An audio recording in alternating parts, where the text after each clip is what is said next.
You guys are going to love today's episode. We are interviewing Dr. Stephanie Ray, founder and creator of Bioray.com. You guys have asked us to get somebody from Bioray to come onto the podcast, and we have finally delivered. You're going to love part one of this conversation and part two that will be coming next week. Enjoy this conversation. Let's get into it. Welcome to Under the Sun podcast. I'm Ilea. And I'm Irene. Grab a cup of coffee and your comfiest sweats and join us every Monday as two best friends discuss everything from raising free-range gremlins to business and really everything under the sun. Let's get started, and thanks for being here. Welcome everybody back to the podcast. Today we have someone that I'm super excited to talk to. It is Dr. Ray from Bioray. You guys have heard us talk about the products a lot over the podcast. So Now we get to hear the full how-tos from someone who created it versus us that just kind of guess. We read the pamphlet, we read the website, but also like there's nothing like hearing the person who created it and why they created it and where this all came from. So there will be a slight, we might, like the camera's up there and then our laptop is down here. So there might be some eye wiggle happening, but we're listening and we're here with you. So Dr. Ray, would you like to tell us who you are and what you do?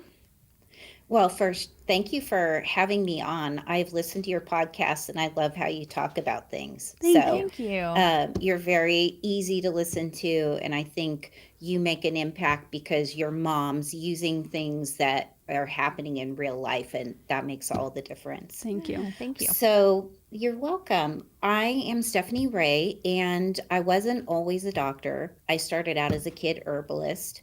And when I was a little girl, my dad raised us up racing motorcycles.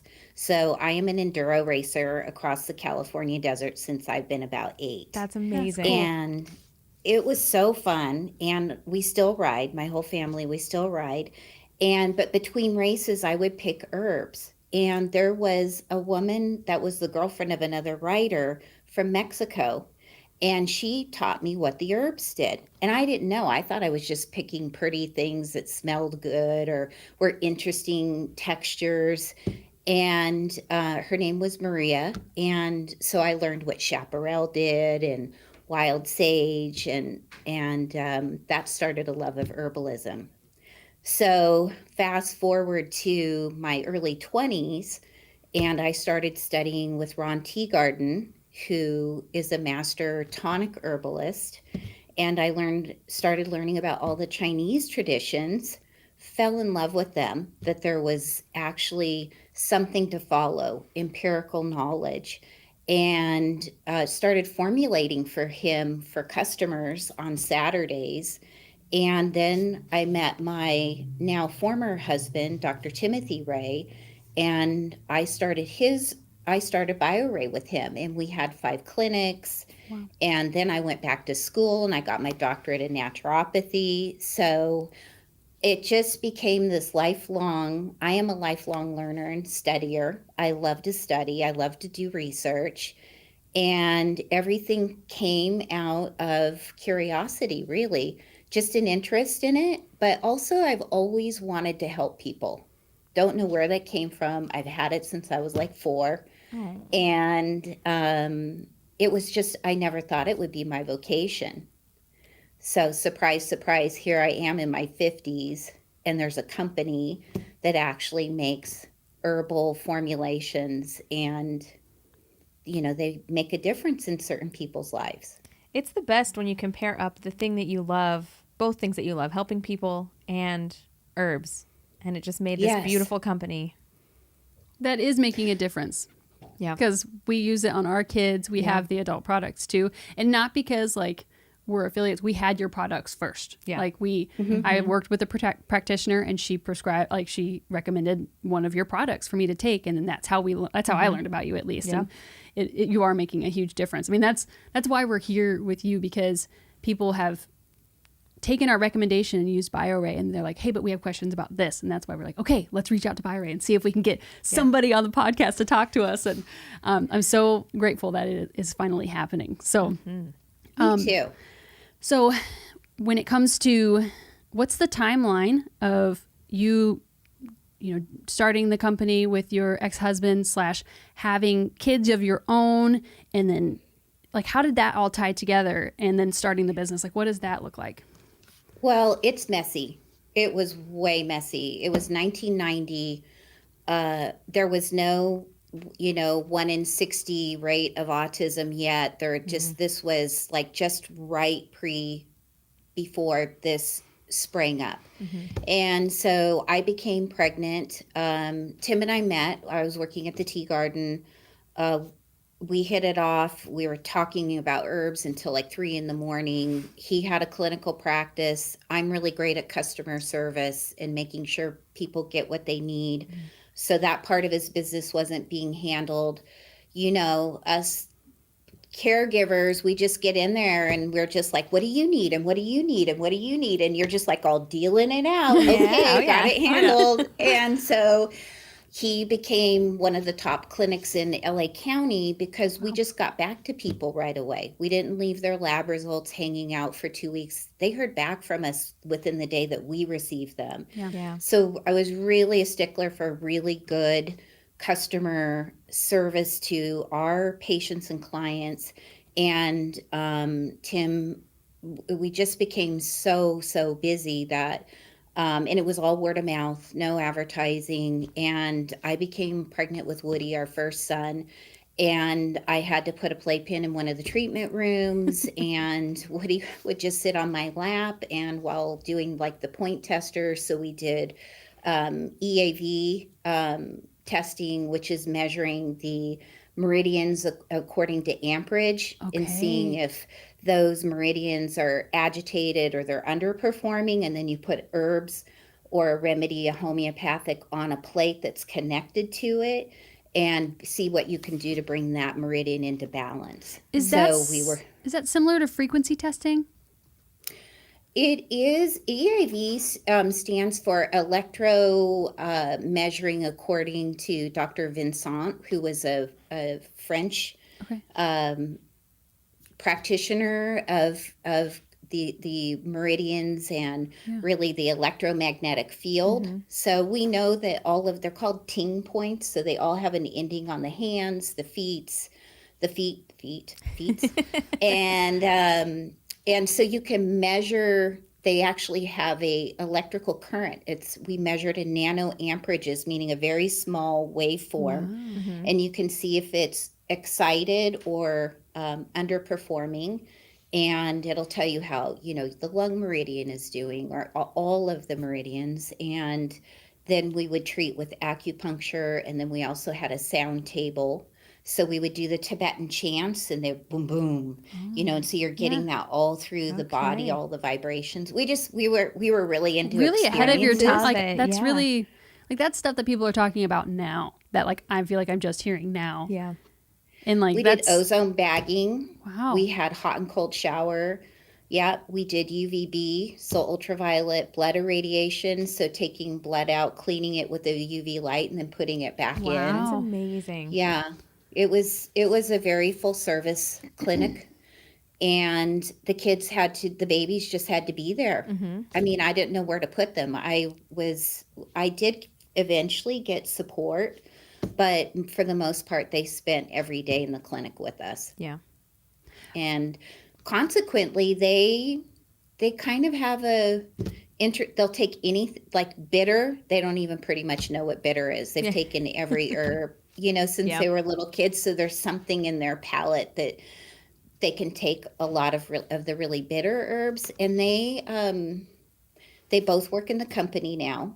So one in the innovation side in supporting Bioray, making sure our culture is strong. We have a culture of excellence. People are happy. And then Woody, as I mentioned, is in manufacturing, and he keeps upgrading manufacturing and expanding it. And he's got that engineering mad scientist type brain. Love it. That's awesome. Yeah, and they love herbs. They've been doing it all their lives as far as it was just in their realm, right? Like now your kids could easily become herbalists because they know what it's like to taste them, how they feel. The brain's getting that information. Oh, when I feel like this, mommy gave me that. So my kids started requesting different formulas when they were like 6 and 7. Because they kind of knew, I have a stomach, I have a tummy ache. let me take this. Or, Exactly. oh, I'm kind of sad. Let me take this. What also a gift you gave to your boys that you taught them to like pay attention to those things? Because like I didn't really know that like to pay attention, like, oh, I ate this food and I feel crappy. Like I never really made those connections until I was like an adult. And like I know it sounds dumb, but like what a gift then. And we're like learning to like, you know, teach our kids like, oh, hey, like if gluten makes you feel bad, like maybe let's not eat it next time, and you know, learn our lessons. But like what a gift you gave your kids then to be like, hey, you know, how does this herb make you feel? Does it make you feel, you know, like, do you have more energy? You know, like just what a gift. Yeah. Like for them. Thank you. Well, I mean, the 5 and under, as our body's developing, the nervous system, the lungs, all of it, that's where our body's learning what works and what doesn't work based on what our family's tradition of food is, herbs, medications. And so the body's really smart and it learns to get what it needs from those foods. If somebody's on a KFC diet, right, and McDonald's, the body will figure out how to get what it needs to the best of its ability from those foods. So the body's an amazing organism. And in those first 5 years of life, it's like the computer's being built and the wiring's getting put in. So it's really, those foods in first 5 year of life are actually our allies for the later in life. That's so fascinating. Because that's what the body used to build itself. The body is so cool because I remember being in the first trimester of my first pregnancy, and I was so sick that I lost 10 pounds, and I was mildly well, no, not mildly, actually. It was the first kid. I was very panicked, and my midwife, I remember her saying, listen, if the only thing you can keep down is a Dr. Pepper, the baby will find a way. The baby will get what it needs. Your body might bear the brunt of it, but it's so cool that in those early years from both pregnancy up to 5, like the body it's there to survive. And that's such a cool thing. It's there to survive. And I think that your mindset, we're going to be successful in becoming a mom and birthing this baby. That's 50% right there. FDA's actually measured that.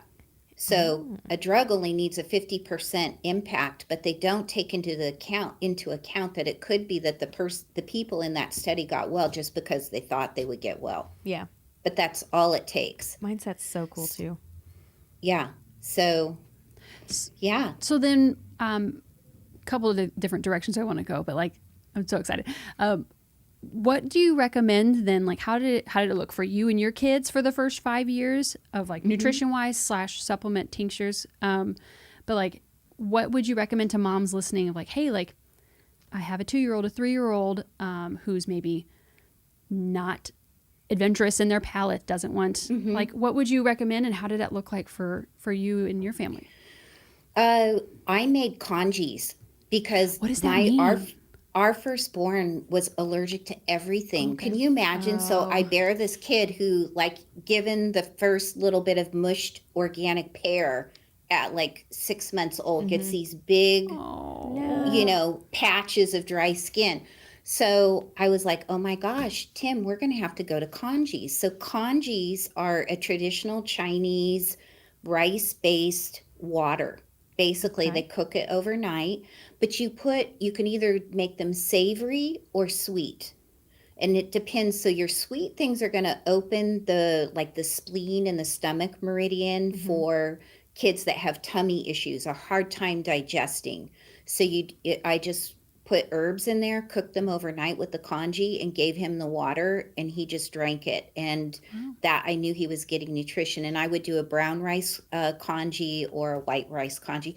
Think of horchata, the Mexican rice drink. I'm lost here. You know so good. Yeah, it's good. So good.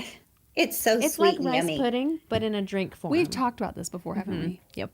Yeah. So it's just like the taste of rice pudding, but in no rice. If we can find a recipe, we'll put it in the description for everybody to try it. Okay, I can actually give you a congee recipe. You just make it in your crock pot. So easy. Okay. And so Woody was also, once he weaned himself off of mommy's milk, he was allergic to many of the different types of milks. So you give them congee water, and then you can put different herbs in there, or just make straight congee water with a little bit of like barley sweetener. And it's kind of a milky color, and he just didn't know any different. And it strengthened his spleen and his digestion. And then pretty soon he was able to eat regular foods.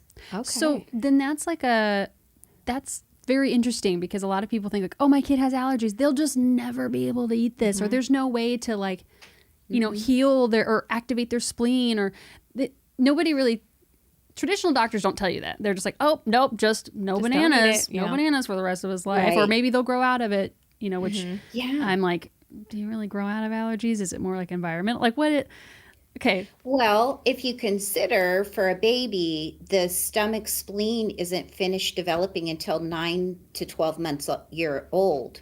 Right? So they're just under a year, so 9 to 12 months. And so their digestion isn't fully formed. And then if we're trying to give them, you know, even, you know, high protein diets, will be a little bit harder to digest. Those are very cold on the digestion and actually close it down. So you want to have warming foods, and that will help the healing of the GI and help it grow. In fact, we're about to launch a baby product for just that. It's called Baby Nourish. Amazing. So you're getting a little preview. Yay. Do you want to see the box? Yes. Let us see it. Oh, this is so exciting. Oh, your outfit's so cute.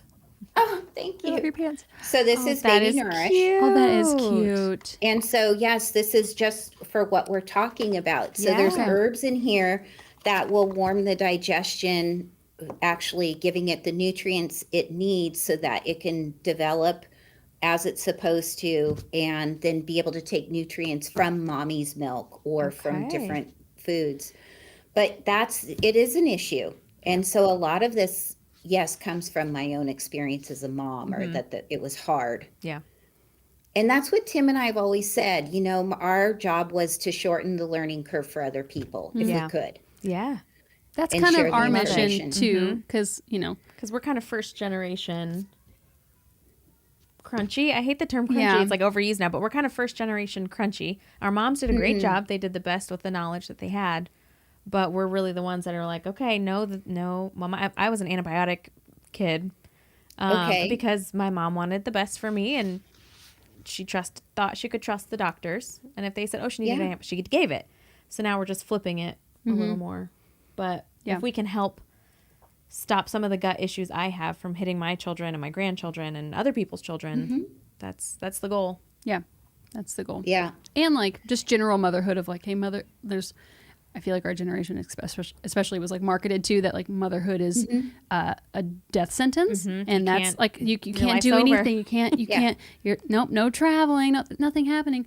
So that's my mission of like, hey, no, actually, like I actually feel more inspired to make a difference for the next generation because of my kid, not because like I was when I was childless. Like honestly, like I lacked a lot of purpose when I was childless, and now I have like. And I'm also just way more resourceful with time. Like, like I have 20 minutes and this is happening. Well, even with you taking your boys to work, I took my kids to work up until we shut down the business. Yeah. And they're 3 and almost 5. They have no problem talking to adults. And they're at this young age because they just come to work. Mommy talks to adults, so I'm going to talk to adults. And I'm sure your kids had a lot of good that came from them going to work with you and seeing you work every day. Yeah, and just learning all of that. Very similar. My kids were small children and had no problem. They would come to parties with us. Yeah, and hook them onto the table with a chair, and they would just actually converse with people. And they were quiet when they wanted to be quiet. Sometimes they were loud But I established with them that this is when you have to, I just was really clear. This is when you have to act like an adult. Mommy knows you're a baby or a little kid, but right now we're with adults. And so you have to act like adults, or you can go play where the kids play. Yeah. I was just really, I wanted to give them the options of how they behaved. Yeah.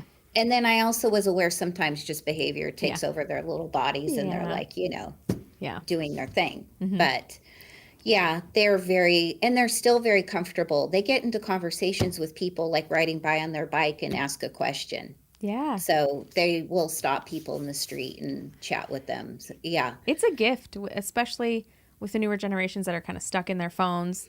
They can text you a paragraph, but to conversate in person is just different. So it really is a gift now, I think, just conversating. Yeah. That's very true. Good point.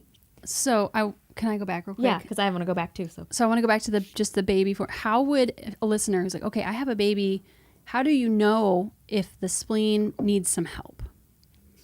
Number one is you can take the finger, and inside here, there'll be a blue vein. So it stands out darker in infants, and they also may have it here. That means they have wind in the spleen channel or the digestive channel, and they're going to have a hard time. So that was one way. Woody had like a bright blue vein here and on his both fingers. So I knew he had a spleen issue. So that's one way. But the other way is just having a hard time digesting foods, whether they get a bloated tummy or they're having regurgitation. Or a lot of out the other end, a lot of bowel movements with a lot of gas, or it's runny, or it's hard. Okay. Those are not normal digestion. Is that signs of normal digestion? Line the same as the sugar worm, or is that a different? Because I know you went up with the vein. Yeah, is the sugar worm a different parameter? Yeah, I mean, in Chinese medicine, we actually call it an evil wind. Okay. And the only reason they call it evil, it doesn't mean really like evil, right? It just means it's creating havoc. Okay. It's not peaceful. They could have called it something different, but they're Chinese and dramatic. You know what I mean? So I love it's it. like, you got a wind in your digestion meridian. Okay. You know we love this brand so much, even before we were ambassadors for them. So we have partnered with Bioray for this episode, and we have a code for you guys. Use UTSP10 to get 10% off your order on bioray.com. And let's get back to the conversation. Now, what happens? I'm sorry. I love just running. Okay, so what happens if, like, you said it around like 9 months? That's usually when you would implement this? It can start earlier. Right. We saw it in Woody at like 2 and 3 months. Okay. So then what happens then? For one thing, there's just so many things like, oh yeah, baby gas is normal. Just give them the bicycles and call it good. And I'm like, okay. Yeah, that doesn't last very long. No. But then there's also that. But then what happens if it's not addressed? How does that look in not an adolescent, but like a 2, 3, 4, 5-year-old? If that meridian that what'd you say, evil wind, if it isn't addressed, if they get a little wind, what does that look like if it doesn't get addressed in the early stages? Well, it depends. So there's a couple, everybody's different. Like if they're in a family that eats things like sauerkrauts and yogurts or fermented foods of any kind, they probably will self-correct. Awesome. And probably be just fine. If they're in a family, if they're born into a family that's eating fast food or really highly cooked processed foods, they're probably going to have issues, or it'll be their nemesis, right? It'll be like what we call a constitutional issue, where it's something that will, when their immune system is down, that'll be where it flares first. Okay. Yeah. Interesting. So when you noticed it at 2 and 3 months, they're still usually either nursed or formula or whatever. But at that age, do you recommend mom taking something to kind of help correct that? Or do you wait until the baby's old enough to take the herbal supplement? Well, I tried and nothing worked. Okay. So I just started putting the powdered version of a formula for the spleen and digestion. I would just wet my finger, and then I would just stick it on his tongue, and he'd do the little, thing. But he would take it, and so it just started helping him. Good tips to develop it. Yeah. So babies can take remedies. There's nothing wrong. It's particularly what we call the tonic herbs. Those are very gentle compared to a herb that's for an acute issue or a really chronic issue. But particularly the acute issue herbs tend to be more bitter and alkalizing, and the tonic herbs are warming and help things open up for things that are like kind of tightened down and, not functioning well. It opens things up so the body can start healing. Okay. That is something that a lot of people are afraid of, that they're like, everything I take will go through the breast milk. And what you're saying is that's not really what happened. It didn't really help. But also, like, people are very afraid to give kids anything. Like, all of the bottles always say, like, don't give. And it's probably a litigation issue. Like, they don't want to get sued. My prenatal said, ask your physician if you're pregnant or nursing. I was like, this is a prenatal. I think it's just a cover. Some of it's just cover your butt. Yeah. It is. I mean, we're not, we are inspected by the FDA. We have regular inspections, and we have to follow BPRs, batch production records, SOP, standard operating procedures, MMR, master manufacturing records. All of that is in place, but they can't regulate us. We aren't a drug, and we can't make drug claims, but we have to make sure we're making clean products. The quality is there. We're not setting things on the floor. Our vents are cleaned on a regular basis. All of that kind of thing we're actually treated as a food manufacturer. Okay. Yeah. And so when you hear about that people have these on their labels, it is just a precaution. Yeah. Yeah.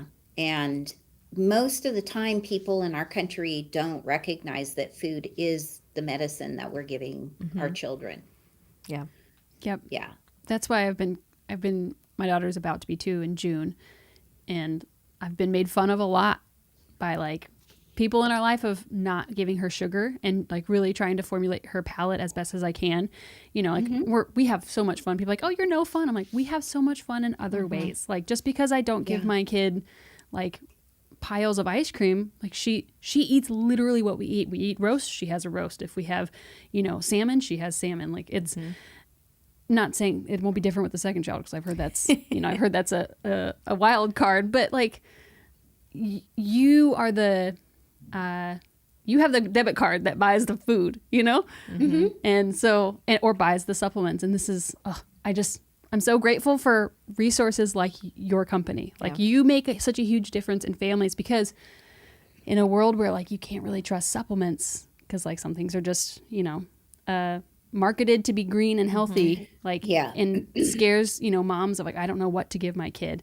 It's really great to have you guys. Oh, thank you. And we do our best to, my idea is to put on our packaging symptoms. Yes, because that is amazing. We all experience that, right? Oh, yeah. Like, sluggish bowels and bloated tummy and gas. Those are, we can all recognize those. But when people get into this, really, either they're not saying anything at all because they're afraid of repercussions, or it gets too medical. I just don't think that's helpful for moms and dads. Yeah. Yeah. I love that the symptoms are right there. And, like, your quiz on your website is really good. Oh, that's a really you. great resource. Thank you. So I want to pop back, if we can, to more of the earlier baby ages. And so my daughter loves strawberries, and we've tried to take them away and introduce them again.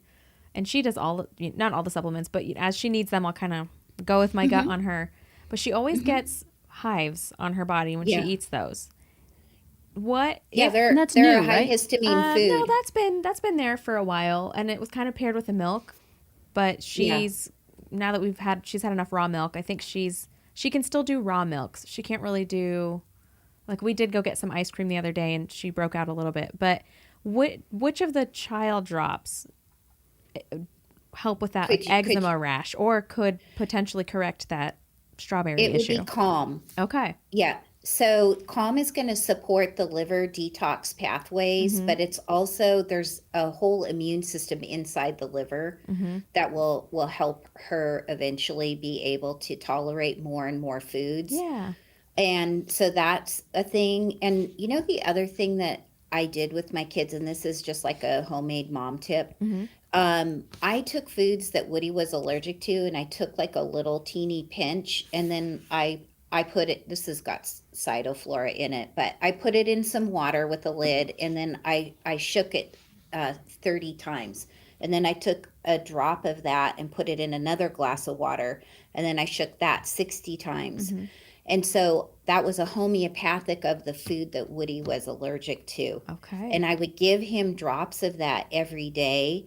And I have to be honest, I was like willy-nilly. I'm like, some days he got it all in, 7 days in a row, and then I'd forget for 2 days. And then there was just a point after, I would say about 2 to 2.5 months, where then I could introduce a little bit of that food. Okay. And then I built it over time. So the other thing too is quantity is going to matter.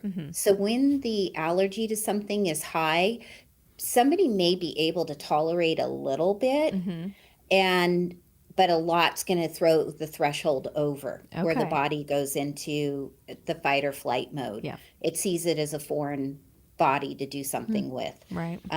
Not on the positive side. So there's things that you can do, like making a homemade homeopathic of the food your child's allergic to, and increasing over time, and then adding the food in after a couple months, and see how that goes. Because what you're doing is you're getting the immune system used to, this isn't something to be having a response to, like it's an invader. Yeah. This is something we can build a response to. Yeah. Okay. Because that girl, it's her favorite. And I can't even give it to her brother and hide it, because she'll find it and she'll eat it. And the next thing you know, she's covered in hives. I was like, kiddo, I know you love them, but let's cool it till I can figure out how to fix this. Yeah. And isn't it interesting? Sometimes we're like allergic to the thing that we love, like bread for some people. And like, I love bread. Oh, but that's me. Yeah. And in TCM, we say that we can have the thing we're allergic to about every 7 days without it having a detrimental effect on the overall constitution. Yeah. Do you think that's the same is that the same with gluten? Because she has a gluten allergy. Is that Which part? Well, the every 7 days, you just have a migraine then. Every 7 days. If I get like a couple weeks ago, is it a I was at work issue? And I got contaminated with, and it was organic. I got like organic egg bites, and the box, that's the only thing I can think of.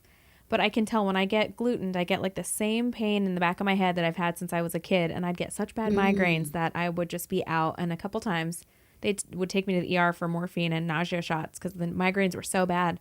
And then they couldn't figure out what it was. They tried to put me on migraine medication, but I was a teenager, and I was like, well, I'm not going to take this every day just for no reason. So thank God I didn't take it, because I don't have to now detox that out. But now I know if I get glutened, I'll get like this nagging pain in the back of my head, and I have about 20 minutes to take something, or a migraine's going to knock me out. And then I usually comes along with vomiting for a day or two, like a food poisoning incident. And that's every time. So even she makes her own sourdough from scratch, all ancient grains and everything. And I just won't try it, because I know I don't know, I'm too busy to be knocked out for 2 days with all those fun symptoms. But and I've heard things like I could reverse it, but I also don't know if it's can she reverse it? Is it or isn't it? Because I did a parasite cleanse. Still too scared to try it, because supposedly if you get the parasites out and you get all that, I may be able to introduce it. But what are your thoughts? If you've had it since you were a kid, there's something constitutionally you were set up with. Yeah. Like whether you came in with that, right? So we all come in also in Chinese medicine. One of my kids, it's their liver. Another kid, it's his stomach, right? Yeah. And those are kind of an underlying thing that I always just make sure that they're doing remedies that support that ongoingly, because that's just going to be there where things happen to fall out. So with you, there's something that happened with gluten, and it could be hereditary. Yeah. There's just some things to check out, like what is your blood type? O positive. Oh, okay. So you don't do well with gluten anyway. Nope. Do well with meat. You can't digest it. Right. Yeah. So, there's a couple of things that you can do. Number one, just if that happens again, we have something called a Shen tonic that I made up, which is you mix 2 dropperfuls of NDF plus with 3 dropperfuls of loving energy. So you're binding to it, giving the cells energy from the NDF plus, but then you're also taking an adrenal support to help the body's response to it. And so that usually works in pretty quickly, like within 20 minutes. That's awesome. Okay. So that's a really good one. Yeah. I've been at conferences where the whole hotel was moldy. And so we started making pictures of Shin Tonic. Yeah. And passing them out because so many of the moms were sensitive. Yeah. And they, by the second or third day, their systems were just like, okay, I'm crapping out here. Like just too much mold. Yeah. And then the other thing is that you could do, you might be a good candidate for doing the homeopathic version. Like, could you take a piece of gluten, something that you know has gluten in it, and making a homeopathic, very, very diluted at first. Yeah. Okay. And then you just gently, you will actually increase the potency of it. So it's got the water carries the frequency. So how homeopathics work is they have a memory. They're able to store things. And so it's actually storing the memory of the gluten. You're not actually getting the gluten. But what it does is it's very, very gentle for your body to go, oh, we have gluten, but oh, the proteins aren't here. But I understand this is gluten. And it just starts getting a little ease with it. And then you can increase. Okay. Yeah. It's so fascinating because I kind of circle back again to you talking about constitutional issues. It's so fascinating because I've heard, I don't know, how long have we been on this? Over a decade. And I've never heard someone say like, that's what you're going to always revert back to. Because I've noticed in times of high stress, it always goes back to my guts hurt. So that's so fascinating that like the body just, your one thing, this is your one thing. Because how many times have I called you complain? I was like, my stomach hurts again. And it's nice to have the mindset of like, oh, okay, it could not just be my stomach. It could be something else. And my body's just like, oh, we're stressed. Let's go to the gut. Let's attack it. Exactly. That's so fascinating. That's where we're gonna hold that, because it's a weak point that we come in with, right? Mine also happens to be my stomach. Yeah. So whether it's in emotional stress or it's a food stress, generally the first place I will feel it will be my tummy. Yeah. Okay. Yeah. So and what do you take when that happens, when you're stressed? Do you do loving energy first or do you do... Well, for my tummy issues, it's different than your migraine. So what I actually start with is a little bit of probiotics, a little bit of, live probiotics. And then I do Cytoflora, which is a cell wall broken probiotics. And then I will add in Saccharomyces boulardii, which is a beneficial probiotic from the mangosteen fruit. Okay. And for some reason, those three together for me really do the trick. I'm just suddenly 20 minutes later, I'm like, what issue? That's awesome. I can't even remember that I had it. Yeah. So, okay. Yeah. Do you guys, this is a side note, because another mission for this podcast, at least for me, is to like heal Irene's gut. Because like she, over the long term. I mean, we've been friends for 15 years. Plus, and she's had gut issues since the beginning, and that was when we were both like when I was eating Jack's Pizza for breakfast, lunch, and dinner, and we would just eat candy all the time, and we knew nothing. But like now we're 15 years older and have children, and we're like, oh, okay, like all this has an impact. So, do you guys like are you still a clinic that people come to, or do you guys just sell the products? We aren't a clinic any longer, or clinics. But what we do have is we have what we call product specialists because they're highly trained in when to use the products, how to combine them. And then we call them our 5 magic questions, which we need to know there's 5 major things that we need to know are either happening or not happening with somebody, or they're sort of happening. One is bowels. Are they moving every day? And what do they look like? Is it like grapes or bananas? Okay. Like how many people, if you say, are your bowels regular? And they go, and you go, really? How often a day do you go? And they go, oh, I go every 3 days. Yeah. And we're like, oh, that's regular for what you think is regular. But what's actually regular is like 2 to 3 times a day, like 12 to 14 inches long, not too soft, but not hard. There's a whole parameter. So we ask these 5 questions to see, well, where's the place to start? And then is it going to be, because we've got to follow the way that the body wants to work naturally. That's going to give it the opportunity to heal, because something's backing up in one of the systems, whether it's your bowels, your liver, your GI, and then it could also be your lymph, right? Or did somebody come in with a kidney issue? Like there's just things that we want to find out. And if things are moving down and out of the body, we have a better opportunity of bringing remedies in that will heal different systems. Okay. But when the body's not moving things down and out, then we're just dealing with all the garbage that's not leaving that should be leaving. Yeah. So then because I've done all these protocols, and I remember telling her, I was like, man, my kidneys are fine. My heart is fine. I was like, if I could just get things out, literally every problem in my life would be gone. All systems would be functional. Maybe I haven't asked you detailed questions. Yeah. But it could be that you need to be on a protocol for your GI for, somewhere between 4 to 6 months. Okay. And see what your difference is. Yeah. And I love doing a little questionnaire before and after and ranking things. And then doing again after, because you really want to see, did we make progress or not make progress? Right. Like it is subjective, but it's somewhat objective. Like you can say I was getting stomach aches 3 times a week, so I'm going to rate that higher. That's an 8 kind of thing. And then at the end of say 4 months, it's like, I think I got a stomach ache once a month. Yeah. That's a massive improvement.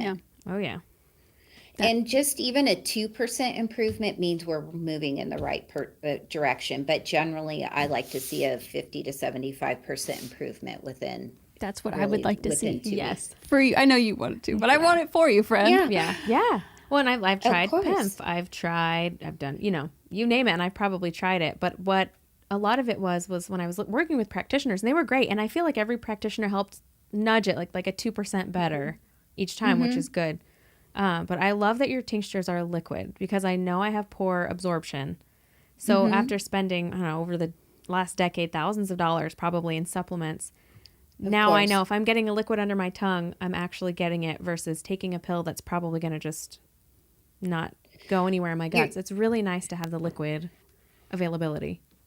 Yes, liquids are the ancient way that we took remedies. It was the first medicine. I mean, the first fermented cancer beverage was created in Africa, and it was made with apricot pips. Okay. Right inside the apricot seed, it's got Laetrile and some other cancer fighters, but they fermented it, and the fermentation made all the difference in the world because it crosses the blood-brain barrier through the capillaries in the mouth. And so the brain's getting the information. You're getting it on all systems. Everybody's getting the information so that then things can go to work. Okay. And that's the benefit of either a tincture, a fermented product, liquid product, is that the body doesn't have to go to work. And then plus with pills, you're bypassing this whole information system. Which you would get at first, and the brain's going, oh my God, we've got B12 coming in, and some magnesium and everything, and then the rest of the body's going, right on, I need that over here, and it is an information highway. Our body is always in communication with itself and different cells. We love this brand so much, even before we were ambassadors for them. So we have partnered with Bioray for this episode, and we have a code for you guys. Use UTSP10 to get 10% off your order on bioray.com. And let's get back to the conversation. Having that touch the mouth is so, I mean, I actually open all my capsules when I'm taking my probiotics. So then what do you do with it? Do you just crack it in your mouth, or do you put it in a glass of water? I mix it in glass of water. Okay. Yeah, and I just open all of them. The only thing that's the exception is something like an enzyme, like a WOB enzyme, like a proteolytic enzyme. Do you take enzymes with your food? I did years ago. I haven't in a while. That's a really good tip, clue, because foods just don't have the same enzymes or as many as we need, back 100 years ago. Yeah. So helping the body break those down will also take pressure off of the gut. Okay. What type of enzyme was that? It's called a proteolytic enzyme. So it's a little bit different, where proteolytic enzymes break down dairy, protein, different vegetables. Okay. And, I know our gluten. listeners I know I've will heard love the this. term, or I've read the term, but Will you, do you have like an affiliate link that you could send us that we could put in the description or something, or something? We can just also find it online, but. Well, I will tell you there's a sad situation going on. There is a shortage of Enzyme, which is my favorite brand, originally created in Germany. So actually we're going into production on our own. I never wanted to go in this, but we're going into production because I'm like, what's wrong with you people? yeah. Oh, yeah. Where's your systems? Yeah. You have to make this available. You can't be without enzymes. Yeah. And this is such a great enzyme, proteolytic enzymes. They're really, they're almost fundamental. They're Okay. like kind of ancient. Okay. This is maybe a dumb question because I don't know much about enzymes. So please tell me if this is dumb. Why do we need enzymes? Like, is it because our soils are so depleted that like we're not actually processing real food? Like, to me in my mind, I'm like, God doesn't make broken systems. So like, what did we do to the system that now we have to take an oral enzyme? You know? Because it's missing. It's missing from the soil. We don't have those are the building blocks. And so they're missing, and so we just have to replace them. But you're right, God makes everything perfect, whole, and complete. However, man has gotten involved and thinks he knows better. So that's a problem. Because like what, let's go back to the beginning of what you said of what's the statistic for, is it autism you were talking about?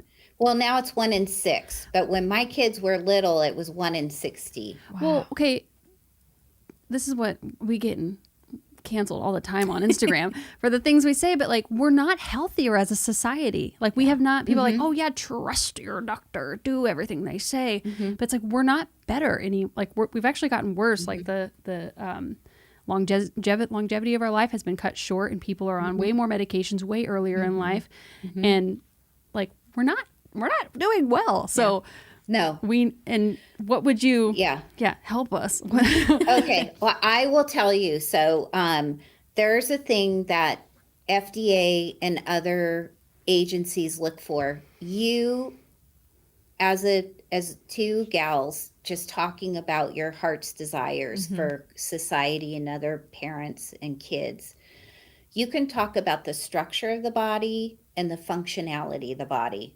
But when you start talking about diseases, FDA goes, whoa, you're practicing medicine without a license. That's the short of it. Yeah. That's what they think. It's really not true, right? You're giving clues. So the way that you want to word things is in symptoms. You can talk about symptoms all day long. Just don't put a disease with it. And then we won't get canceled. And then you won't get canceled. We're in Instagram jail all the time. Yeah.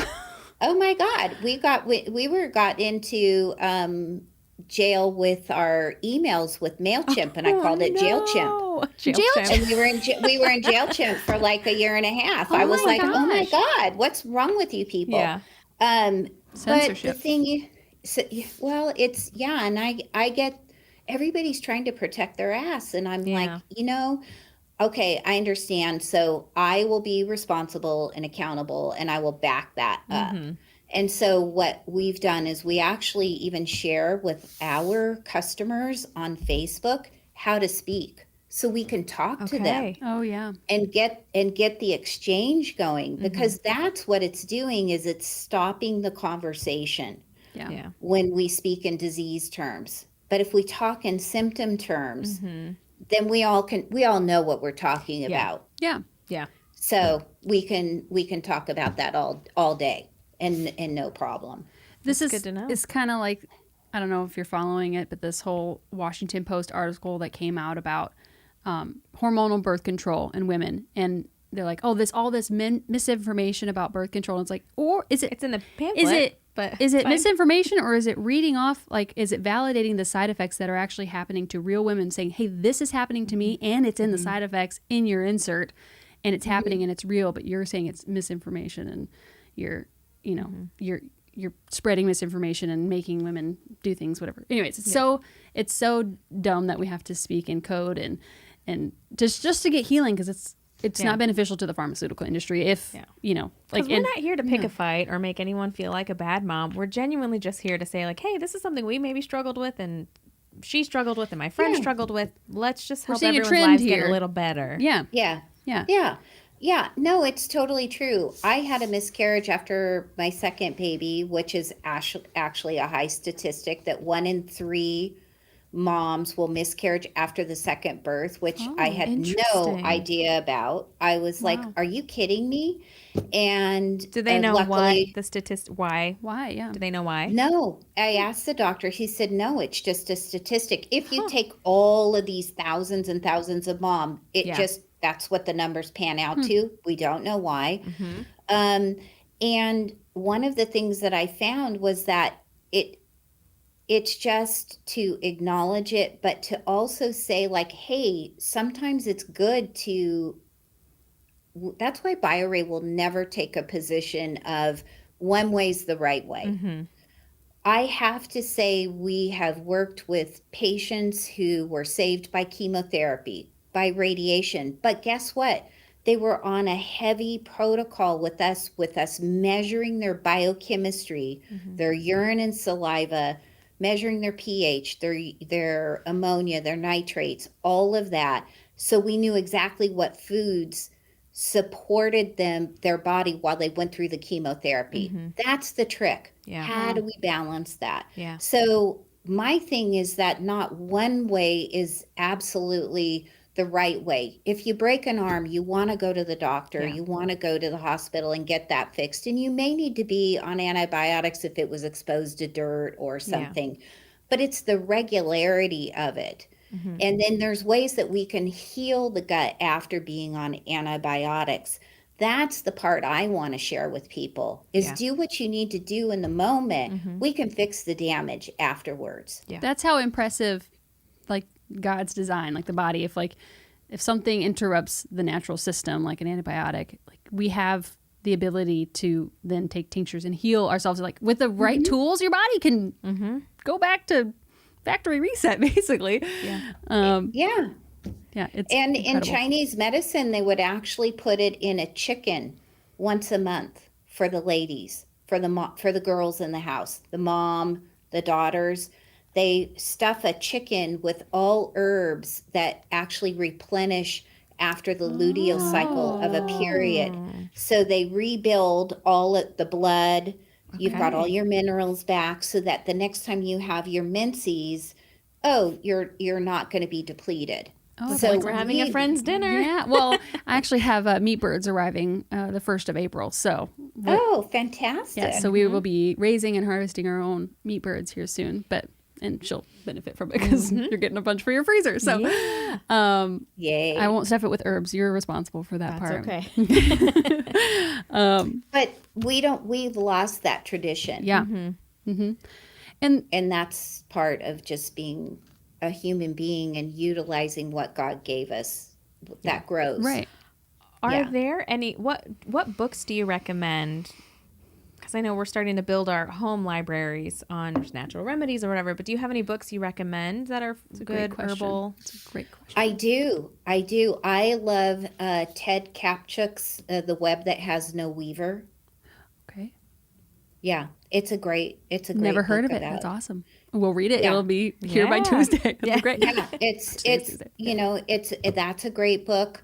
I'm trying to think. I have another one on pediatric. I can give the name to you on actually different meridians to massage on infants and babies to help things like the spleen and digestion and helping with sleep at night. Okay. That's really useful. And you're just really just gently stimulating because the energy meridians get blocked. So we want to just gently make sure that everything's flowing. Okay. I'm new to this whole, I think everyone's always new, but like the meridians and energies and stuff and how like certain livers, and please correct me or reword this to where it makes more sense, but like certain organs are connected to emotions. And like, it's all like, a lot of people like to separate things like, like you have your liver specialist, you have your heart specialist, you have your upper GI, lower GI, but like we're all such a system that like it all like your emotions that you feel as a human being are connected to your organs. Like, and a lot of people like to separate all the things, like, oh, like if you're a psychologist, all these things, like, but we're all one. Is that true that, like, say, like your liver is connected to like the anger emotion and all that? This is all very empty, a very hollow question, but I'm not quite sure how it works. It's not hollow at all. It's very astute, because everything is connected. And so the way that we look at it in traditional Chinese medicine and TCM is the fact that not one came first. It wasn't the physical body and the physical needs or the spiritual, mental that came. It's like they both work really closely together. And so what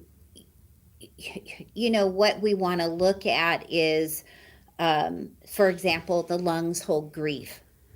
So we've had patients that were on the verge of saying, like, I just don't want to be here anymore. Yeah. Well, they had a chronic cough, wet cough. Okay. All we did was worked on the cough.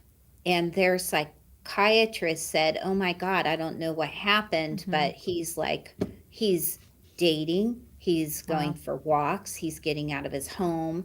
So was that really a mental, or was that started by a biological issue? Yeah. So it can be either one. The thing that works is being curious about it and just trying, do I need to talk to somebody? And let me see what I can do for my body to help that along. Yeah. So liver is anxiety, frustration, not wanting to be adaptable. Parasites is like explosive anger. We want to always make sure the bowels are moving, or we just see crabby people. Food wants to be happy when you can't poop. Yeah, geez, yeah. Okay, thank you guys so much for watching part 1 of our interview with Dr. Stephanie Ray, founder of Bioray. You are going to love part 2, so tune in next Monday to hear the rest of this amazing conversation. Thanks for being with us today. Follow us on Instagram at @underthesun_podcast. We'd love to meet you. Please help us out by subscribing on YouTube and leaving a review on Spotify or Apple Podcasts. We'll see you next time. Please remember, this information is made available to you for informational and educational purposes only. It is in no way a substitute for medical advice.